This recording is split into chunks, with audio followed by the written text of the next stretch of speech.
আপনি কি জানেন প্রার্থনা আমাদের জীবন বদলে দিতে পারে? বাইবেলে লেখা আছে যাকব 5 অধ্যায় 19 পদ যে ধার্মী জনের প্রার্থনাতে অনেক সামর্থ্য, অনেক শক্তি আছে।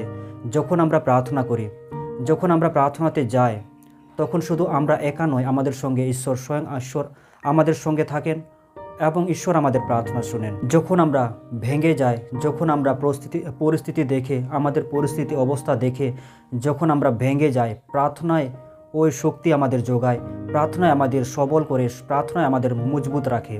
যখন আমাদের পরিস্থিতি দেখে আমরা ভাবি যে আমাদের জীবনে আর কোনো রাস্তা নাই, কিন্তু যখন আমরা প্রার্থনাতে লীন থাকি, প্রার্থনায় আমাদের সেই হাতিয়ার, আমাদের মনে হচ্ছে যে আমাদের জীবনে আর কোনো রাস্তা নাই, কিন্তু যখন আমরা প্রার্থনা করি আমাদের সমস্ত রাস্তা ওপেন হয়ে যায়।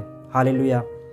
আমরা জানি প্রভু যীশু মসিহ এই পৃথিবীতে এসেছিলেন, আর আমরা দেখেছি বাইবেলে সকালে, দুপুরে, রাত্রে সব সময় নিরন্তর প্রভু যীশু মসিহ প্রার্থনা করেছিলেন।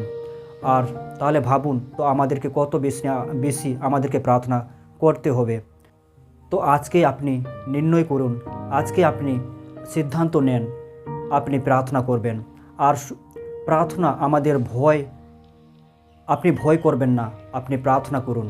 আপনি চিন্তা করবেন না, আপনি বিশ্বাস করুন। কেননা আমাদের প্রার্থনা আমাদের শুধু পরিস্থিতি নয়, আমাদের জীবন বদলাতে পারে। হালেলুয়া। আমাদের জীবন বদলে দেয় প্রার্থনাতে বহু শক্তি আছে। হালেলুয়া।